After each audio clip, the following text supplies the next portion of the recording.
ကဲအခုဆိုရင်တော့ဒါသမိုင်းဝင်မင်းလာအခမ်းတက်ကိုရောက်ပါပြီ1222ခု23ခုနှစ်ကဒါပြင်သစ်ဘီသူကနဲ့အီတာလီယန်ဘီသူကကဲဒါအခုဆိုအပေါ်ရောက်ပြီပေါ့ဟာဟိုးဘက်မှာအရာမြင့်ကြီးရှိအဲ့ဘက်သွားကြည့်မယ်ဟိုးကောက်မှာ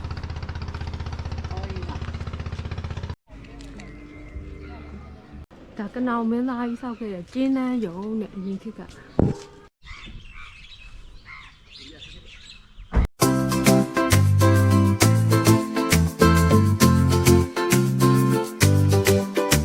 မရလို့ အဲ့လန်ကြီးကိုသွားလာပြီးတော့ BS တိုင်းကဲဒါကရွှေစက်တော်ကအပြည့်ပေါ့နော်ဒါစမ်းတော်တာတဲ့၄ပင်ဇီးတီးပေါ့နော်၄ပင်ဇီးချန်တရားကနာမည်ကြီးရပေါ့ဒီရောက်နေဒီမှာဇီးတီးလေးတွေဝယ်ကြတာပေါ့ကဲဒီမှာမေးကြည့်ပေးမယ်နော်ဘယ်လိုရောင်းလဲဆိုတော့သိရဇီးတီးကတထုတ်ဘယ်လိုရောင်းလားဒါပြဘယ်လိုရောင်း ဒါလေးက4500ပါမှာ ဟောဒါဘာဇီးရဆို ဒါလေးပဲစီတီချင်း ဒါလေးပဲစီကိုအချောက်ကရော အချောက်ကဟို14စီခွဲစီအစ်စ်လို့လည်းရှိတယ်ကိုကောင်ကတော့အချင်း အဲ့ဒါဘယ်လောက်လဲ အဲ့ဒါလေးကလေးပေါင်းတော့900မှာကောင်းပါလေ ဟောဒါ900ဒါ ဘာတိုက်တိုက်ကြည့်လို့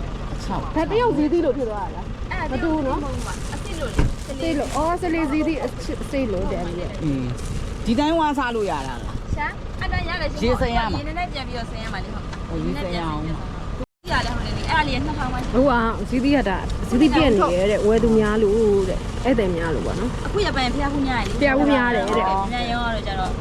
ဖြစ်တာပါ ဒါသုံးတော့ ဟုတ်ကဲ့ပါမဟုတ်တော့အေးအကြီးကုန်တော့ တစ်လုံးကြီးကြည့်ပြနော်လေးပင်စီတီကောင်းမကောင်းကြီးကြည့်ပါနော်တောက်လိုက်အစိမ်းတော့မချွေတော့တော်တော်ချွေစလေးစီတီပဲ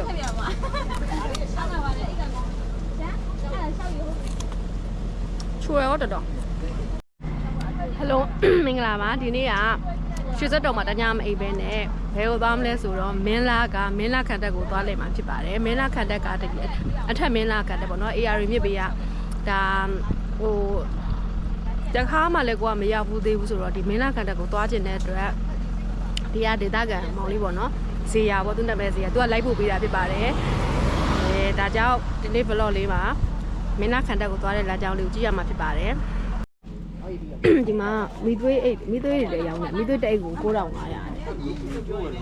ရန်ကုန်မှာတော့မီးမှန်နေဆိုမလို့တော့ပါမီသွေးပါသူကဇီးချန်နေဟိုးဘက်ချမ်းမရှိတယ်ဇီးချန်နေအဲ့ဇီးချန်နေမကြခင်ဇီးတီးကတုံးတော့မှာကုံတော့မှာပေါ့နော်ကုံတော့မှာအခုတော့မှတော်တော်ကုံနေပြီတဲ့ဟိုခါရဲဆိုဒီထက်ပိုကြီးရဲ့ဇီးတီးဒီနေ့ကမှဇီးတီးတေးသေးလေးလို့ပြောတယ်ဒါမှကိုကတော်တော်စားလို့ကောင်းတယ်ပေါ့နော်ကဲဆက်သွားမယ်မင်းလာသွားရလားလာရနေအဲ့ရှိပါနေ ဟုတ်မရိုက်ခဲ့ဘူးလို့ပြောတယ် မုံနေနေတကယ်အတယောက် ရိုက်ပိတ်တော့ရိုက်ရိုက် ဘာဆောင်လဲမ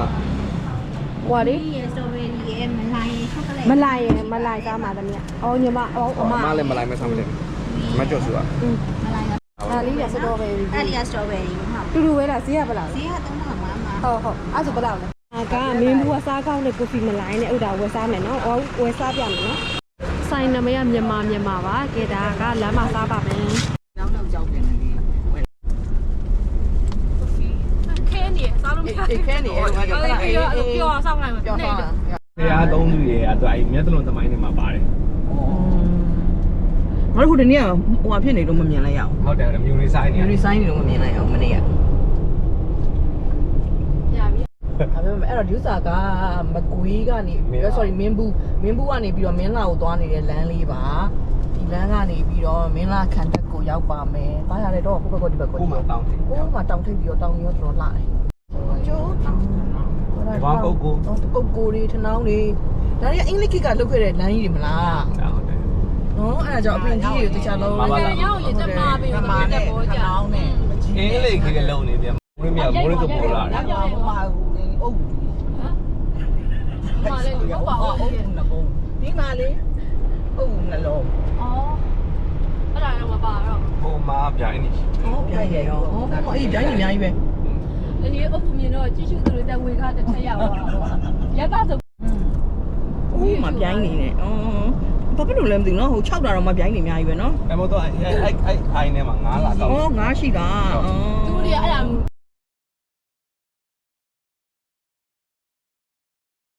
တယ်လေ ဟုတ်လားအဲ့လိုခက်နေရှိတာ အဲ့လိုခန်းတော့မဟုတ်ဘူးလေဒါပေမဲ့လို့ရုပ်တရက် အိုးတမိုင်းဝင်မယ် ကဲအခုဆိုရင်တော့ဒါသမိုင်းဝင်မင်းလာအခမ်းတက်ကိုရောက်ပါပြီ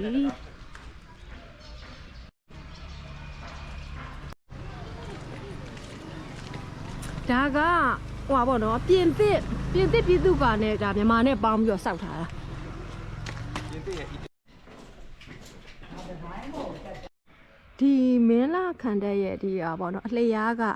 183ပေ9လက်မှာအခန်တက်ရဲ့အပြင်အနံကျတော့131ပေ4လက်မှာရှိတယ်ဒီအတွင်းအလျားကျတော့108ပေနဲ့8လက်မှာအတွင်းအနံကျတော့88ပေနဲ့4လက်မှာရှိပါတယ်ကဲအခုရောက်နေတဲ့ဒီမင်းလာခန်တက်ကကြတော့တက်ကလေးမြန်မာတက်ကလေး1222ခု23ခုနှစ်ကဒါပြင်သစ်ဘီသူကနဲ့အီတာလီယန်ဘီသူကနှစ်ယောက်ကပေါင်းပြီးတော့ဗောနော်မြန်မာအင်ဂျင်နီယာတွေနဲ့ပေါင်းပြီးတော့တိစောက်ထားတာဖြစ်ပါတယ်1225ခုနှစ်မှာတိစောက်ပြီးစီးသွားတာဖြစ်ပါတယ်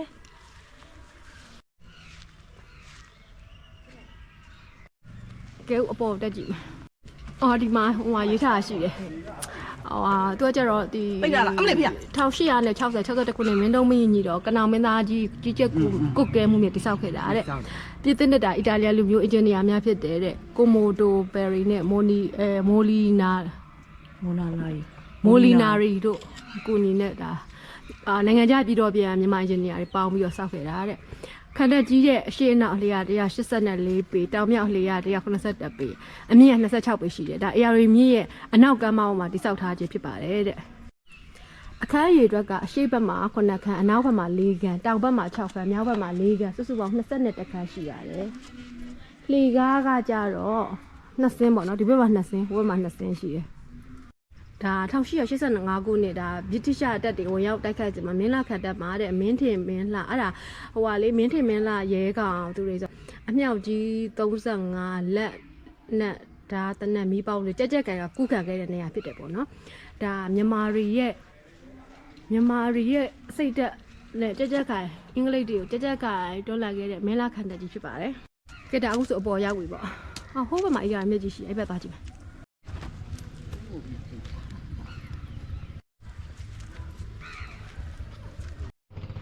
လက်ကဒီဇိုင်းရကြတော့ပြိုသွားတာနော် ဟုတ်ရှင်းဒီဘက်မှာရေတိုင်းစားပြီး ပြိုသွားတာ ဟုတ် အော်ရှင်းမှာပြိုတဲ့အတိုင်းပဲနော်ဟိုကောက်မှာ အော်ဒီလား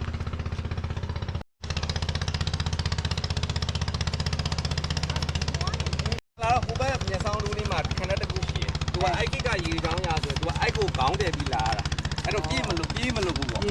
အပြင်အိုက်ကနေခေါင်းတယ်ပြီးဒီကိုပြန် အဲ့ဒါဂွေးချောင်းခတ်တဲ့ဟုတ်လား ဝေးချောင်းဟိုမှာဒါမင်းလား အော်မဟုတ်ဘူးလေသူကဟိုဘက်ကခတ်တဲ့ဆိုအဲ့ဒါကိုပြောရလားဂွေးချောင်း ကိုပြောတာ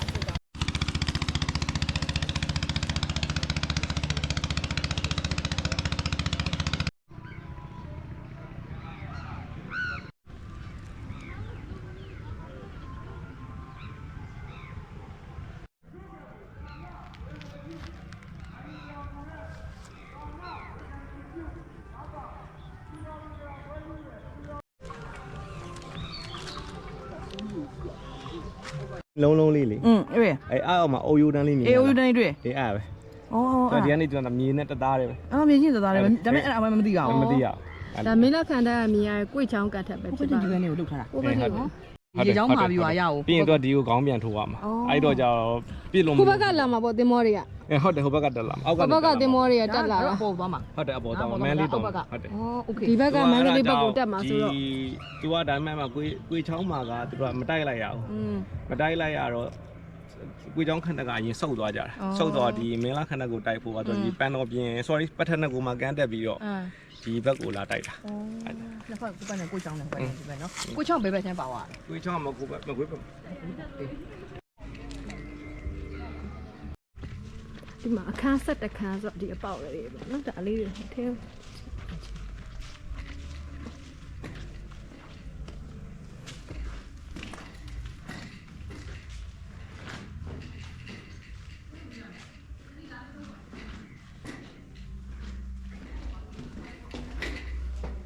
မြန်မာတမျိုးသားလုံးထိမ့်သိမ်းဆောက်ရှောက်ဝင်တာဝန်ရှိတော့ဧကန်တက်အကြီးအတွင်းအပေါ့အလင်းမပြုလုပ်ကြရဲ့လေးစားစွာမေတ္တာရက်ခံပါသေးတယ် မြစ်ကတော်တော်လေးကျင်းသွား မြေချင်းပြီးရေလဲတိတ်ပါတကယ်လို့ရဒီကျိုးကြီးမရှိဘူးအဲ့ဒါမှမြေကအရေးကြီးဥစားလောက်ဖြစ်တော့အေးအဲ့လိုဖြစ်သွားတယ်နော်ဟုတ်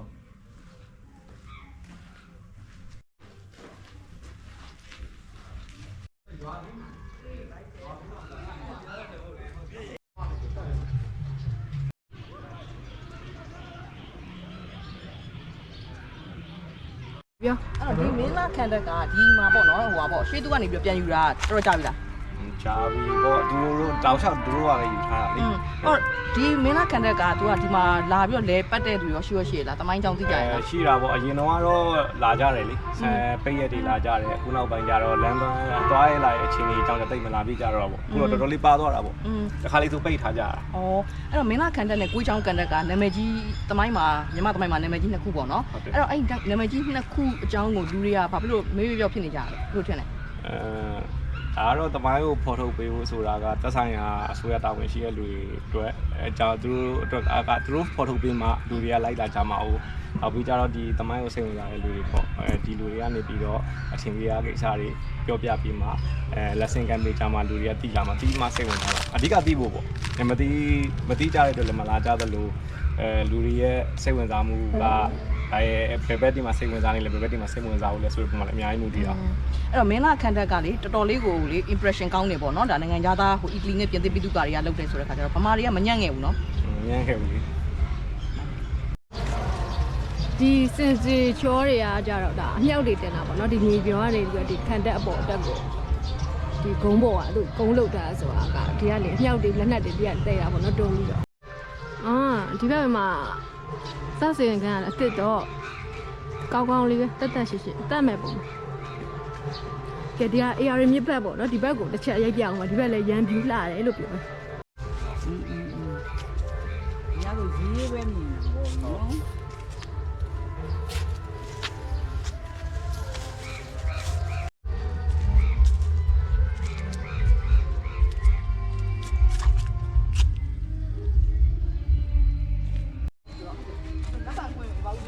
လက်ပတ်ကိုမှရိုက်မယ်နော်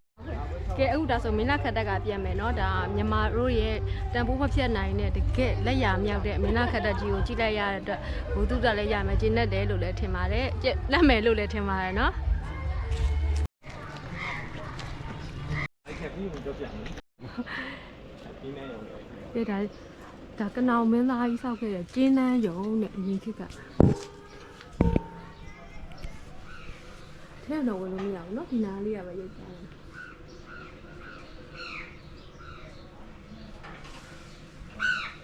ဒီကျင်းတဲ့ယုံလေးကလည်းစောစောကဟိုပါပေါ့ဒီရှေ့ကခံထက်မင်းလားခံတဲ့ဟိုဘက်မှာပေါ့เนาะအဲ့ဘက်ကဒီဘက်ကားလေးနည်းနည်းမောင်းလာလိုက်ဒါမြစ်ကြီးပဲဒီဘက်ဘေးမှာကျင်းတဲ့ယုံလေးပေါ့ဒီဘက်မှာပရဟိတကားလေးရထားတယ်တီးရတူလဲဒီမှာတော့မတီးရတူလဲမတီးတော့ဘူးပေါ့ဒါလေးကတော့ကျင်းတဲ့စိတ်ယုံနေရစားထင်ပြီဆိုအကျင်းနဲ့ရိုက်လို့ရတယ်။ဆေးပါဝင်တယ်။တော့လိုက်ပါတာပေါ့ရှိ။ဆေးဟိုဆေးချင်တယ်မကွေးဖျားကွင်းနဲ့မတော့ဆင်တောင်ရှိရပြရောက်။မဟုတ်လေအလှခံနဲ့စင်ပေါ့။ဟိုးတယ်လို့ကရောက်မှာမကွေးမှာဆင်ဟိုးကောင်နဲ့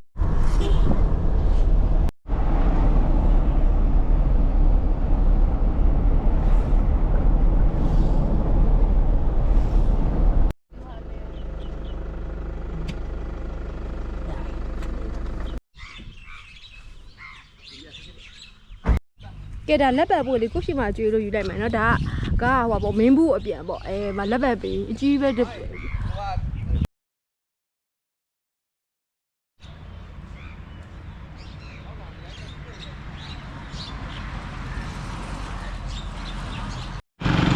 ါဒီနေ့ကိုရီမကွေးမှာတဲမဲ့ Sunshine Hotel ပါ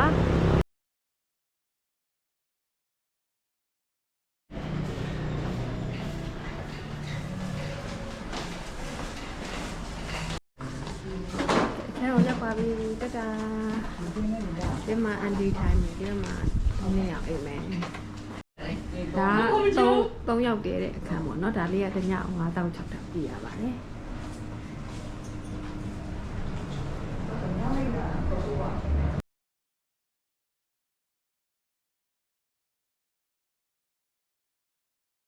ဒါညနေကျ ရောမကွေးကနာလန်းကဆိုင်ကိုညာစီနိုင်မာကရှိရပေါ့နော်အဲ့ဒါကိုရိုက်ပြပေးပါမယ်